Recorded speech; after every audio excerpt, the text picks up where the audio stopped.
Good morning, everyone. What I'd like to do this morning, if it's okay, is show you how to be more successful by drinking, swearing, stealing, and lying. What I'd also like to do today, if I may, is to run you through a model of high performance called the mindset model. Okay, let me start with M, memories and the past. Everyone here at some point in time must have bought an electrical item, TV, toaster, MP3 player. The one thing that you always get when you buy any electrical item is an instructional manual, isn't it? Telling you how to use it in about 15 different languages. We're born with the greatest piece of software known to mankind, the human brain. But who tells us how to run it? Our parents, who've got no instructional manual and are usually messed up by their parents. I spent many years trying to please my mother, who wanted me to become a doctor, or second best, an accountant. Actually, there was a third option, and that was to run the corner shop. But thankfully, Tesco Express put paid to that. I remember coming home from school, I think I was about 11 years old, coming home from drama club and proudly announcing to my mother that I was going to be an actor when I grow up. And my mother said, "That's absolutely fine, son, but just remember, the actor is spelled D-O-C-T-O-R. See, now you know where there are so many Indian doctors. See, I'm allowed to say it, you're allowed to think it. You see, I had absolutely no desire to become a doctor, an accountant. And by the age of 25, I'd failed to get into med school, dropped out an accountancy course, and was on the dole in the middle of a recession. I had no money, I had to move back in with my parents. And then 6 weeks later, my father died. I'd always been angry with my mother for pushing me into making the wrong choice of career. But my mother was a first-generation migrant to this country who'd really struggled to make ends meet and didn't want her son to do the same. And she thought that the only way that I wouldn't struggle was to have a steady, secure profession, like being a doctor or an accountant. And once I realised that my mother actually wanted the best for me, I was able to forgive her and move forward with my life. No matter what your past holds, you can't live there. The past should be a place of reference and not a place of residency. I've done some work at Woodhill Prison with some of the young offenders. Nice to see some familiar faces here today. Now, at the prison, you keep on seeing the same old faces returning it over and over again. They have a choice, but it's so much easier to keep blaming the system. You have a choice today, a very real choice, how you run your life to create the memories that you want tomorrow. There's absolutely no purpose in holding on to anger. If you put a D in front of anger, what do you get? Actually, I can see someone mouthing danga. Holding on to anger and resentment is like taking poison and hoping that the other person dies. Do you know, as my father was dying, actually I should point out at this stage that although my father wore the trousers in our house, it was my mother that told him which ones to wear. It was very much a case of she who must be obeyed. As my father was dying, he said to me, "Son, look, just for once, just forget about your mother. Do what you want to do what makes you happy, but promise me one thing, that you'll do it 110%. And that's exactly what I did. In a little over 3 years, I went from being on the dole to being head of talent for Cable and Wireless Europe, earning a 6-figure salary. Now, I don't tell that to impress you, but rather to impress upon you what you can achieve if you've got the right mindset. My father's words were enough for me to take off my psychological handbrake and get out of my own way. As well as not let go in the past, the other main reason, one of the main reasons people don't fulfill their potential is fear. Fear of failure and fear of rejection, which is what I want to explore with you now, if I may. I want to put up a slide now. And I want you to shout out, everyone please, shout out the first thing that comes into your head. What can I hear? Okay. All right, if I show this to a group of junior school children, the sort of responses I get is it's a black hole, it's a dot, it's a tunnel, it's an eclipse, it's the end of a polar bear's nose. Now, there's actually no right or wrong answer. But when I show this to a group of young children, they virtually all shout out something because they're uninhibited.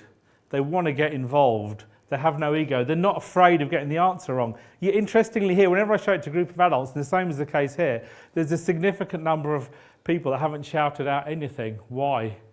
Because of fear. Fear of getting the answer wrong. Fear of looking silly. You've got one or two people look at this going, I don't know about that. You know, it's a bit tricky, isn't it? I mean, come on, guys, it's not exactly difficult, is it?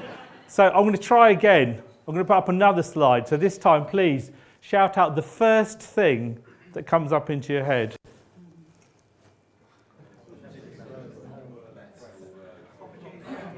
I'm tending to hear quite a lot of opportunity is nowhere. Opportunity is now here. And I think one or two people said, opportunity, I snow here. But the people who said that, come and see me later and we'll sort out some therapy. If I show this to a group of, say, 11-year-old children, typically about 80% of them will shout out opportunities now here. If I show this to a group of 30-year-old adults, typically only about 40% of them will shout out opportunities now here. Do you know when we're born, we're only actually born with two fears? Does anyone know what they are? Falling and loud noises. Very good. Yes, it is, exactly. It is the fear of falling. You know, that's the first time anyone's ever got that right. Fear of falling and the fear of loud noises. You see, no one's told this little boy to be afraid of snakes. So he thinks there's absolutely nothing wrong in sharing his bath with a 15-foot python and then doing the decent thing and scrubbing his back while he's there. As much as 95% of the fear and negativity that we have as adults is something that we learn from other people as we're growing up. It's not something that we're born with. You have to remember, you're not your conditioning. You're much greater than that. You were born free and born for greatness. You know, Mike mentioned I've been head of talent for a number of large organisations. And as part of that, I've been responsible for career management. And I've always had people come up to me over the years and say, you know, someday I'm going to do this or someday I'm going to do that. It could be something to do with their career. You know, I'm going to be a director one day, or I'm going to sit on the board, or I'm going to run my own business unit. Or it could be something more personal. You know, I'm going to become really fit, I'm going to lose weight, or I'm going to write a book. You know, and I meet these people further down the line, it could be a year or two later, ask them how they're getting on, and they've made no progress whatsoever. And the first thing they say to me, it's an excuse. But the excuse always starts with the two words, if only. But the If Only Club is the biggest club in the world. The members of the If Only Club console themselves by the fact, if you've never tried, you can never fail. But I put it to you that the two words that you don't want to be saying to yourself when you're sitting in your armchair in your old age, reflecting back on your life and running through your memories, is if only. What you do want to be saying is, I did what I wanted to do. I lived the life I wanted. In the present moment. And if you look at the traits of successful people down the years, whether it's Bill Gates or Buddha or Lance Armstrong to Leonardo da Vinci, there's one thing that they're all exceptionally good at. They're all exceptionally good at living in the present moment. They don't worry about what they haven't got or what they can't do. They focus on what they can do with what they've got. You see, the best way to predict the future is to create it. And you create your future by what you do in each moment. It's not about working longer hours or shorter hours, but it's what you do with each second, each minute, and each hour. So learn to live in the present moment, because the present moment represents your point of power. We've got a good turnout here today, but I suspect there are one or two of you who don't want to be here, but you bought your ticket and you thought, well, might as well come along. You might want to be somewhere else. But it's pointless thinking about being somewhere else because you can't be there. The only place you can be is where you are. So make the most of where you are.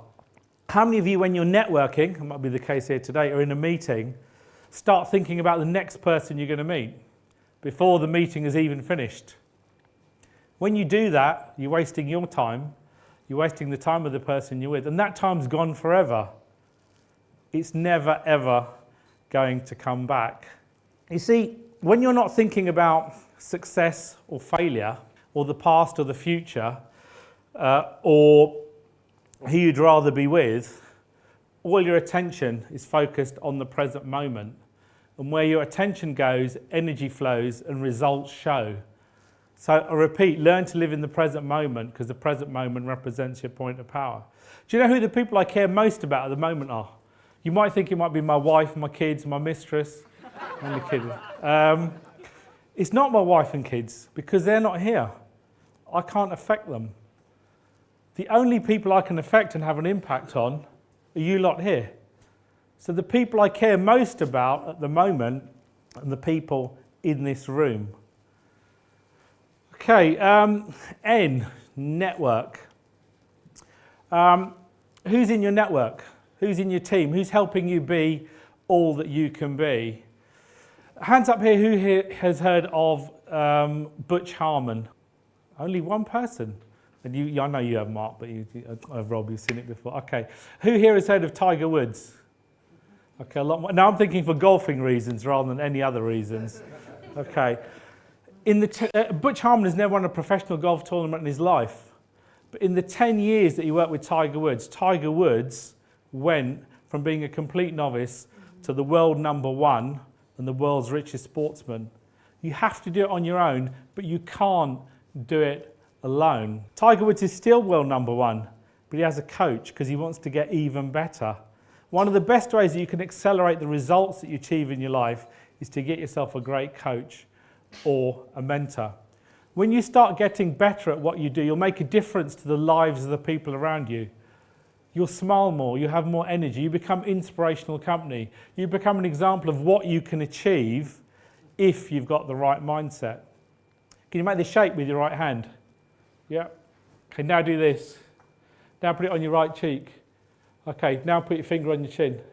See, I said put your finger on your chin. Some of you doing this, some of you doing this. Some of you actually had your finger on your chin and went like this. Be very, very careful who you copy and learn from, who you model from. Don't be afraid to surround yourself with people who are better than you so you can learn from them and get better yourself. It's amazing when you ask people for help and tell them that you value their opinion, how ready and willing they are to help you.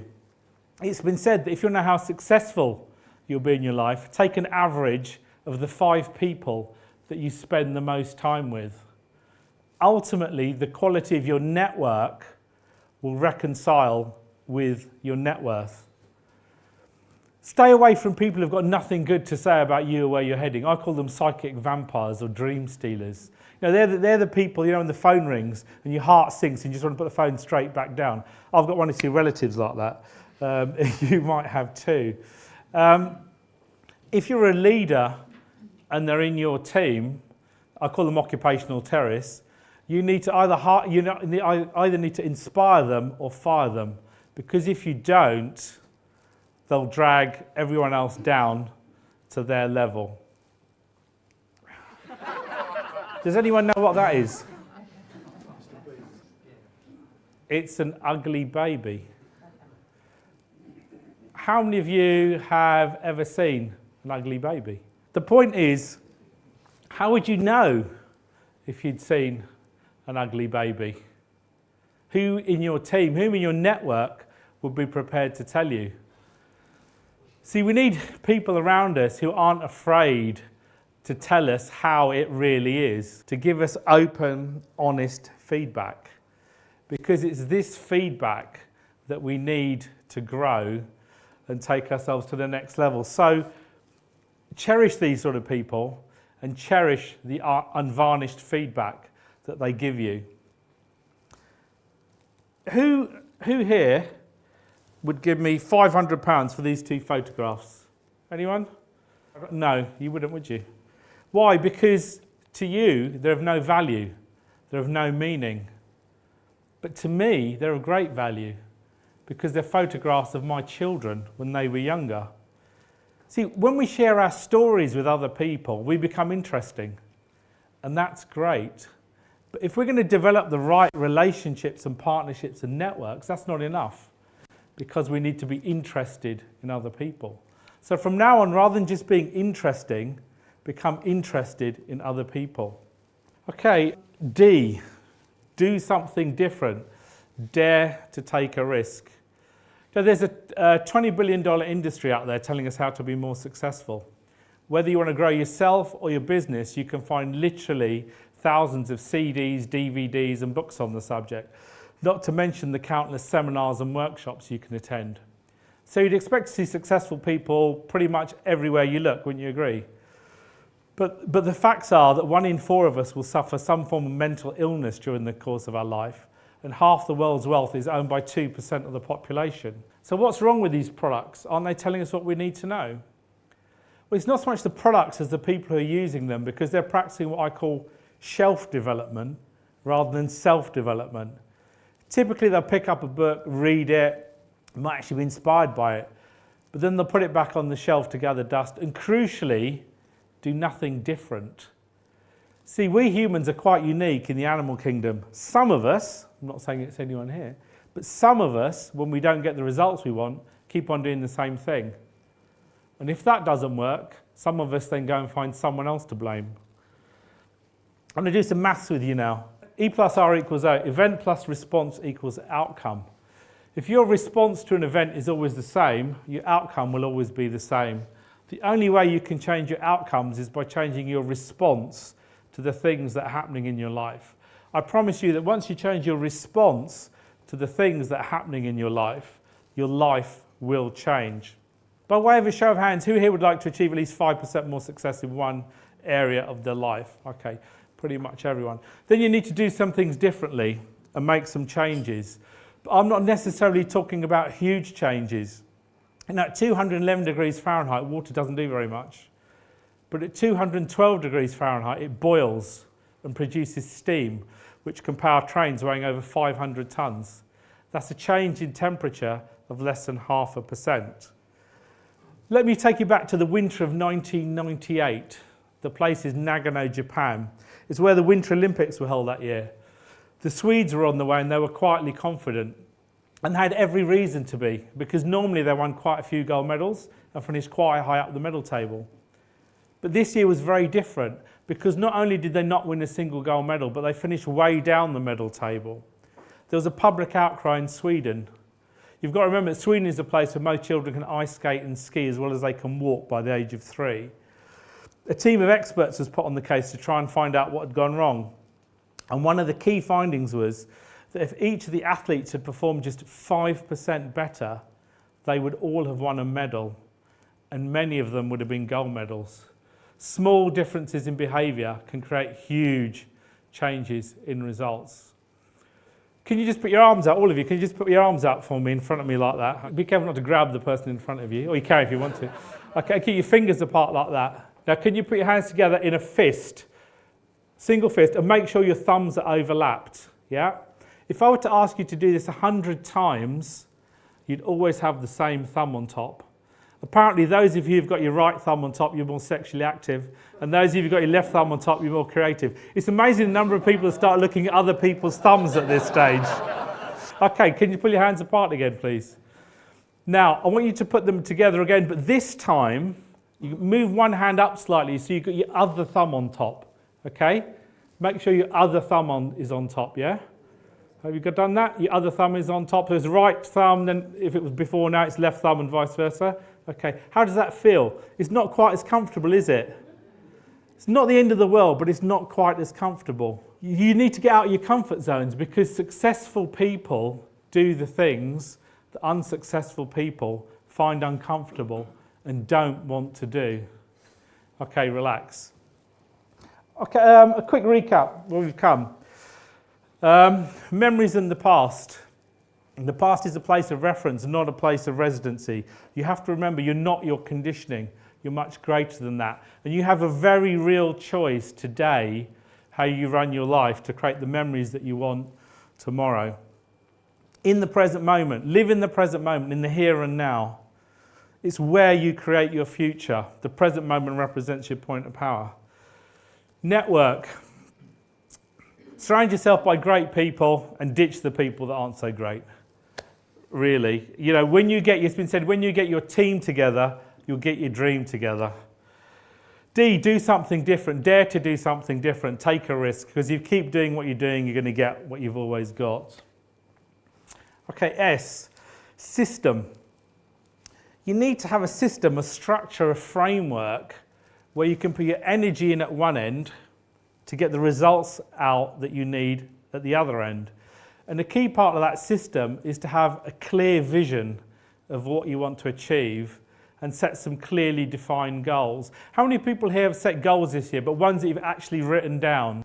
Okay, not too bad actually, it's normally less than that. Let me explain why goal setting is so essential. If you go to the men's toilets at Schiphol Airport in Amsterdam, and a man goes about his business, you'll notice that there's a fly in the bowl. And no matter how hard you try, and no matter how good your aim, you cannot get rid of this fly. I've been there, I know. And then if you look in the other bowls, there are flies in the other bowls as well, in exactly the same positions. The truth is, there are no real flies. They're drawings that have been etched into the surface of the porcelain. You see, fly in urinal research shows that when a man's got something to aim for, spillage reduces by up to 85%. It's true. The same is true of having goals. Having goals focuses your energy and reduces your chances of wasting it. See, we humans, we think we're great and we're something special, but we're actually no different to all the other animals on the planet. We have a need to learn, to grow and evolve. It's part of the evolutionary process. That's why when we achieve a meaningful task or a goal, the body rewards us with a natural opiate in the form of an endorphin, and we feel great. I mean, it could be hitting a sales target, it could be doing some exercise, it could be finishing some DIY. How many people here have heard of SMART goals? Any HR people, or most people here have any? Okay. Your goal should be SMART, specific, measurable, achievable, realistic, time-bound. That's great, that's fine. But where's the wow factor? You know, goals should be dreams with deadlines. They should be things that you're inspired and motivated to achieve. The reason most people wallow in mediocrity is that they have goals which don't inspire them. People aren't fundamentally lazy, it's just that they set impotent goals. So when you set your goals, be sure to set big goals with a wow factor so that when you achieve them, puts a massive smile on your face and has you jumping up and down with joy. The same is true of your vision of where you want to be at the end of this year, the end of next year, and the end of your life. Your vision has to be deeply personal to you and reconcile with who you are and the reason you're on this planet. You need to have a dream. Share your dream, take action towards achieving it, and play with whoever turns up, because you get what you play for. Not only is it okay to have fun, but if you're not having fun, then you really need to question why you're doing what you're doing. And believe it or not, that's what I'm doing now. I'm just having fun. I'm just playing. I said to my wife, even in your wildest dreams, did you think I'll be doing this for a living? And she said, in my wildest dreams, you're not there. My wife's a GP, and I used to be non-exec director of Milton Keynes Hospital here, and consequently we know quite a lot of surgeons, some of whom become good friends.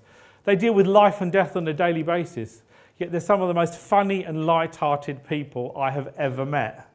As a cardiologist friend of mine said to me recently, smile and the world smiles with you, and you're also 3 times less likely to have a heart attack. Now I do this not just because I want to, but because I enjoy it, but because I have to.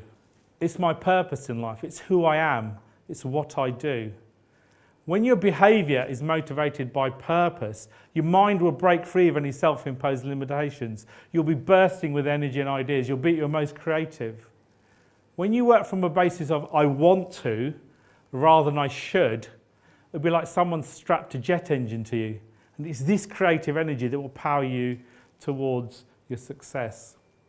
I'm going to give you a quote now, and I wonder who can tell me who said the following.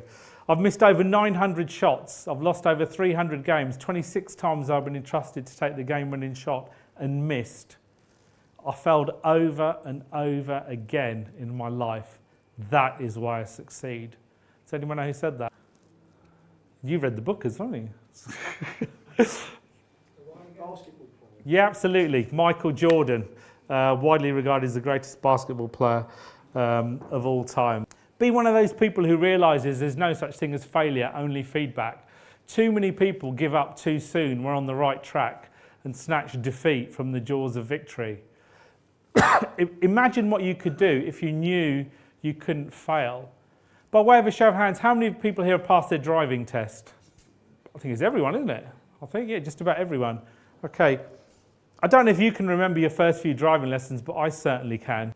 Every time I changed gear, I dragged the steering down and headed for oncoming traffic. And every time I indicated, the steering went the other way and I went straight for the curb. I mean, it was an absolute nightmare. Yeah, but driving is really, really difficult, isn't it, when you think about it? You've got to use both eyes, both ears, both hands, both feet, all at the same time. It's very, very hard. You know, we'd be well within our rights to give up, but we don't, do we? And why don't we give up? Because when we look out the window, there are hundreds, if not thousands of people who've passed their driving test. And let's face it, some of them aren't the brightest people in the world. So imagine what you could do if you knew you couldn't fail. It's all right, you might not pass your driving test first time, second time, third time, but you get there in the end. Whatever you want to achieve, business life, personal life, there will be people out there who have done it. There are lots of them. Ask them how they've done it. If they've written a book, read the autobiography. Success leaves a trail, it leaves clues. There are no secrets. Having a positive mental attitude is great, but don't fall into the trap of just having a positive mental attitude. You need to take action. The Latin word satis, S-A-T-I-S, means enough. When you take enough action, you get satisfaction. Don't wait for inspiration to strike. Take action and inspiration will come and find you.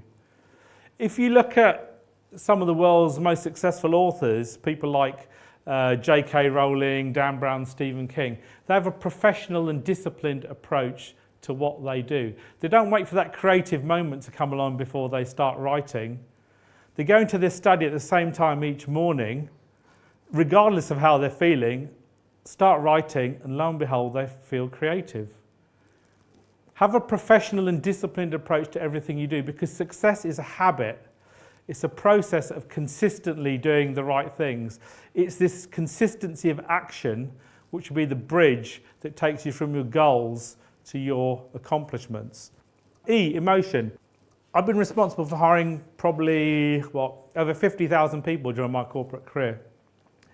And it's never ceased to amaze me the number of people who work so hard to try and get a job that they don't actually want. If your heart's not in it, and you can't do it with feeling, then don't do it, because you won't have the energy or the mindset to overcome adversity and be successful. Always chase your passion and not your pension.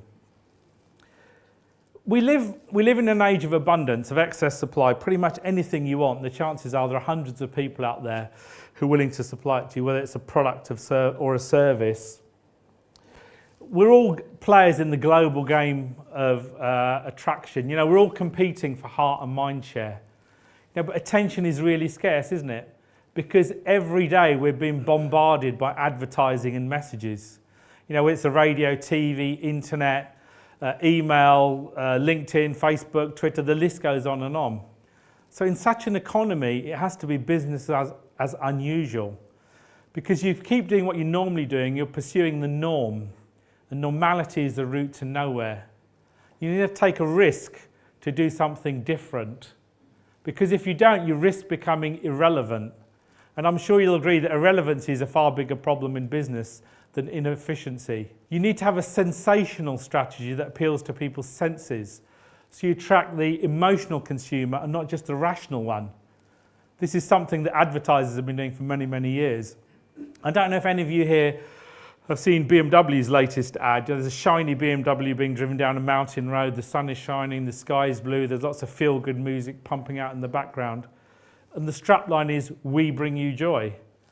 Well, when I saw that, I ran out to my BMW, opened the door, looked inside. I couldn't find Joy anywhere. She was nowhere to be found. But BMW could easily wax lyrical about how superbly engineered and how reliable their cars are. But they don't.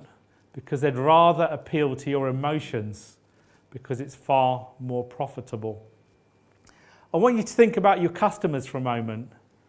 Are they really passionate about what you do? Do you know what makes your customers mad, sad, and glad? Because if you don't, you need to find out.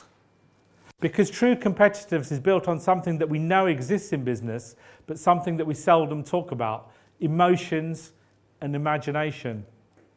Steve Jobs, the co-founder of Apple, was asked what made his Apple Mac operating system so good. And he said, when we designed the buttons on the screen, we made them look so delicious you'd want to lick them. See, not a word about gigabytes, megahertz, or anything technical. See, true competitiveness actually comes from not competing and being different and running your own race. And one of the best ways that you can be different is to be yourself.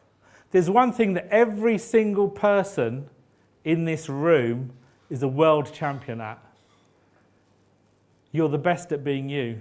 No one does you better than you do. Yet so many people seem to think that they need to hide behind a persona rather than express their true personality to be successful. Successful people are what they do and do what they are. The more you do who you are, the more successful you'll be. We all crave authenticity. Authentic people, real people, genuine people are like magnets that attract all the people and resources they need to succeed. I want you to think about how much more people would like you if whenever they met you, they only ever met the real you. Never a facade, never a persona, but they only ever met the real you. Always choose authenticity over the approval of others, because people are far more likely to connect with the real you.